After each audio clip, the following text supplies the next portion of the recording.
made to the Ghanaian people, and it's going to be solemnly kept. Not because it's a campaign promise, but because it is a necessity for the future of our country.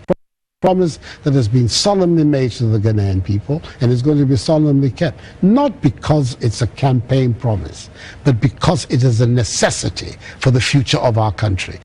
Promise that has been solemnly made to the Ghanaian people, and is going to be solemnly kept. Not because it's a campaign promise, but because it is a necessity for the future of our country. Hello, good evening. Welcome to Good Evening Ghana. Tonight we have a big debate here in the studio, and we will be animating the debate about free SHS, which has now started and is raging, now getting to Ghanaians across the globe also participating in this debate. And what is it about? The New Patriotic Party's presidential candidate, then Nana Addo Dankwa Akufo-Addo, in 2012, introduced a campaign promise and a government policy if he were to be elected president. He said that if he's elected president, he would operate a policy where secondary school education in Ghana will be completely free. The dimensions of it, the actual definition of it, and the ramifications of it was discussed across the country.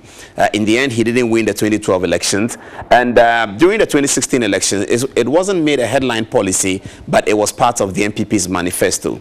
Last week, upon attending the Okwapeman Secondary School's speech and prize giving day, His Excellency the President in his speech reiterated the position that he's still committed to free secondary school education. He actually then went ahead to give a date that in September this year, free secondary school education will begin. He gave it also clarity and definition. He indicated the kinds of fees that will no longer be paid by students that to bring about their free education. He indicated library fees, tuition fees, etc., which we'll go through during the course of this program. And then last week, his senior minister, the Honorable Yasafo Mafo, said that part of the funding for free SHS was going to come from something we call in Ghana the Heritage Fund. Now, the Heritage Fund is one of two petroleum funds that by law has been established to be taken as a percentage of petroleum revenue since Ghana found oil, to be kept aside for, and this is the key word, for the benefit of future generations. Now, what is future generations? The proponents of Akufo-Addo's policy are saying that the future of our country is the pupils and is the children. The others are saying that the future is those yet unborn. So there's a strong opposition coming from the minority, and as of yesterday, from some civil society organizations, that the president cannot and should not, and the government should not, touch the Heritage Fund for the purpose of free SHS. Is it just politicking, or what is it? Tonight on our program, we'll have two people talking to us. Dr. Steve Manteyao is against the application of the Heritage Funds. But our own Bright Simmons, to whom we are eternally grateful because he accepted to be on this program at very short notice. Bright has been writing a lot about this from 2012. Bright's position is that the argument is actually not about the Heritage Fund, that the argument is something else that we are missing. He'll be telling us on the show tonight. Whilst he may agree with free SHS, he thinks that there are some nuances that we have not even considered, which could make or break the policy. And so tonight we have an interesting discussion with interesting perspectives. Dr. Manteyao will tell us, and Bryce Simmons will tell us. Before then, though, in our editorial before this program, we are stating our position that we here are in favor of free SHS, and we are also in favor of the application of the Heritage Fund. We actually congratulate the President for introducing the fund and also being quite consistent about the application of the resources for the fund, for the free SHS, and also being consistent about the policy. Essentially, he's being consistent about the policy and about where the money is going to come from. Watch Akufo-Addo here now, as we're going to show you, on the BBC's Hard Talk program 4 years ago in a question about free SHS. Where exactly is the money going to come from next time around, if you're in power, for some of the very extravagant promises you've made? You, for example, have offered free secondary schooling for all Ghanaians, a promise you say you absolutely will deliver in 4 years in power. So have you costed it? How much will it cost? So you do know the cost? Oh, we do, and we have a very good idea how also we're going to finance it. Well, you don't have to, you're obviously not going to give me the figures, but just tell me how you're going to pay for it, because it's clearly going to be a very great cost. You've got to train the teachers, you've got to build new schools. All of that has been adequately costed, and we believe that, first of all, the new revenues will help, more efficient management of what we have now, growth in the Ghanaian economy.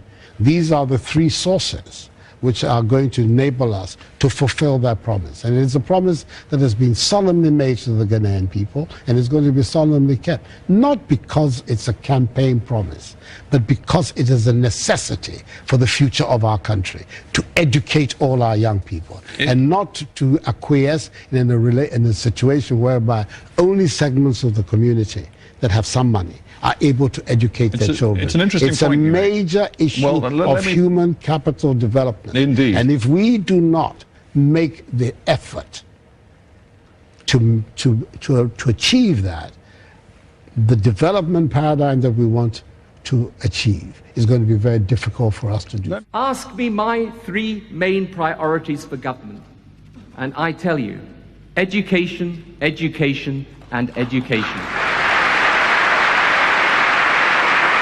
And I tell you my vision of the future. I would like a state education system in Britain so good, so attractive, that the parents choose to put behind us the educational apartheid of the past, private and state, and I don't believe anything would do more to break down the class divides that have no place in a modern country in the 21st century. So we are taking a position on this program tonight. Before our panel comes in, Dr. Steve Manteya will argue against the position of the application of heritage funds. Bryce Simmons will give us new perspectives about this free senior high education policy. Our position on this program is that we agree with the government's position, that the president has showed consistency with his desire to have free senior high school, and also his interest in using oil revenue. The controversy has been about the heritage fund that is for future generations, and those who are opposed to it are saying that if you use it now, future generations don't have anything to use. Indeed, the policy is such that the interest upon the money within 15 years of the fund being set up, Parliament could apply the interest upon the money. But as for the real money itself, it can only be applied when, as the law puts it, the oil reserves have run out. So 2076, something like that. We think that it doesn't make sense to keep all of that money when our people are not able to afford education, they're not able to afford feeding students in school, they're not able to afford textbooks, and the future of our country is being miseducated. That is important that the government considers education as a priority for our people. That's where we need to go. That's where the world is going. The wealth of education is far more important than any other thing. And if you consider the oil industry that we are talking about, and we have researched this, after first oil, the real amount of money that we can get from oil as part owners of the resource is far less than the satellite businesses that occurs around the oil, those who build the FPSO.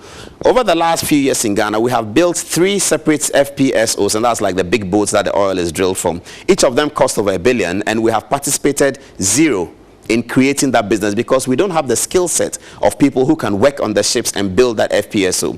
GMPC created a fund to train our engineers, but until then, we don't have engineers who can actually work in the production sector of oil to be able to raise money and make resources. Those who work around the oil earn about $5 billion at a time when the oil itself is earning about $2 billion. So the intellectual capital, the human resource, and the skilled hands that are applied to the oil make more money than the oil itself. So if we are the owners of the oil itself, but we are not educated enough, vocational and literary, to be able to apply the resource, then we make nothing. So it's better for us to apply the oil money to educate our people today, and education is for a future benefit, and they can benefit and generations can benefit. What did Kweji Agri say? If you educate a man, you educate an individual. If you educate a woman, you educate nations. So we have to educate our people, boys and girls, to educate nations and let them be a product of education. So we added Prime Minister Tony Blair's sound, and you heard it. He said if you give him 3 priorities, he's been one of Britain's greatest prime ministers after the Second World War.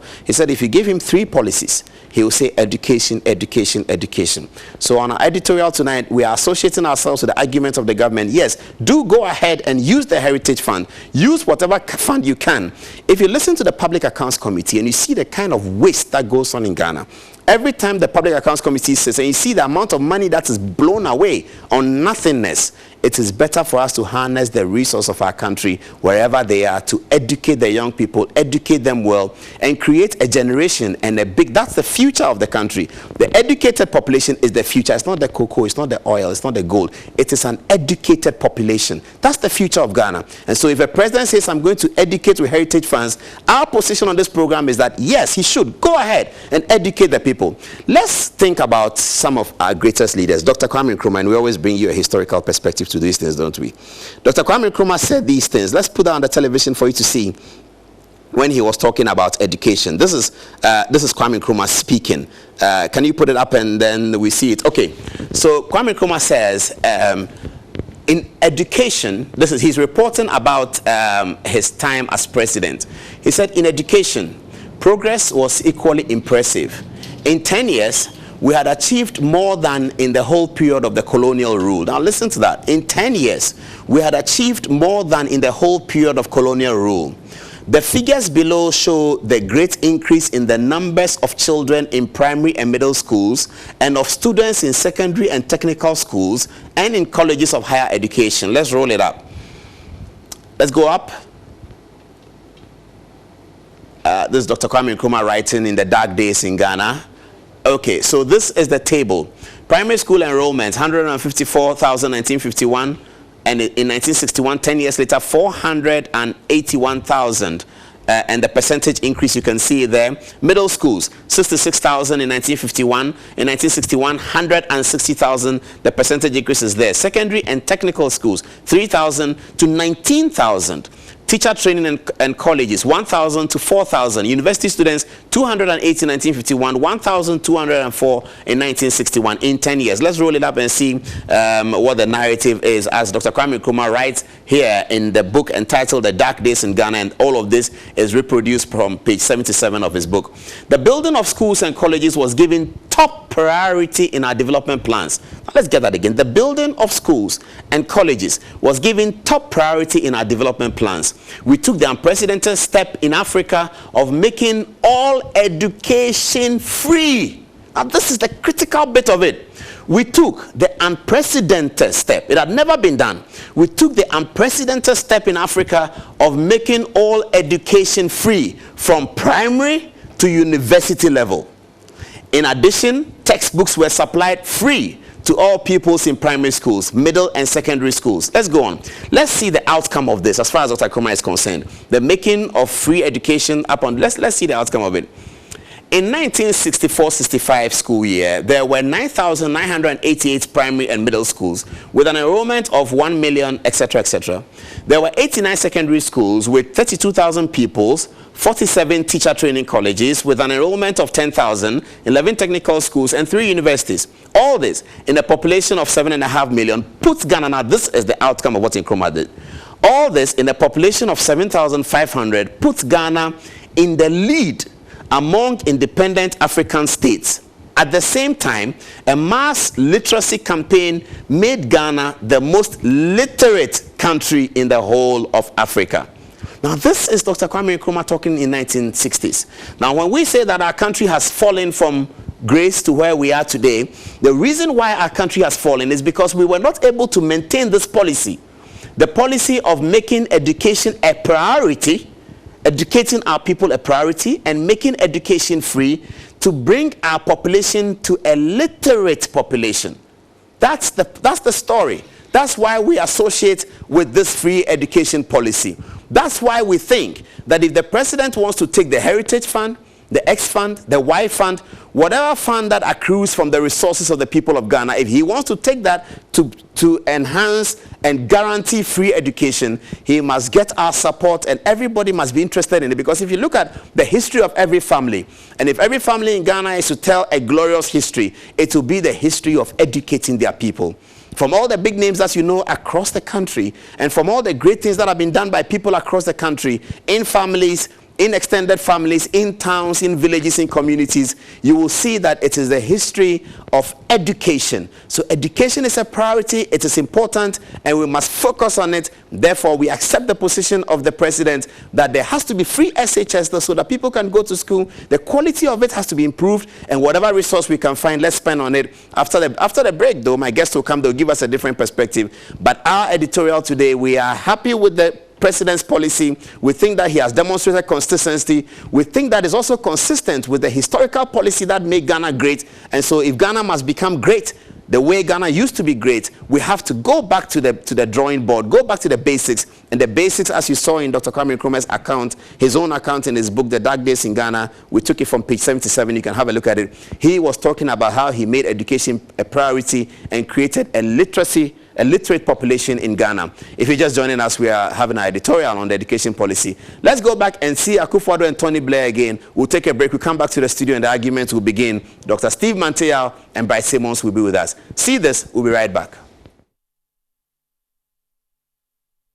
Where exactly is the money going to come from next time around, if you're in power, for some of the very extravagant promises you've made? You, for example, have offered free secondary schooling for all Ghanaians, a promise you say you absolutely will deliver in 4 years in power. So have you costed it? How much will it cost? So you do know the cost? Oh, we do, and we have a very good idea how also we're going to finance it. Well, you're obviously not going to give me the figures, but just tell me how you're going to pay for it, because it's clearly going to be a very great cost. You've got to train the teachers, you've got to build new schools. All of that has been adequately costed, and we believe that, first of all, the new revenues will help, more efficient management of what we have now, growth in the Ghanaian economy.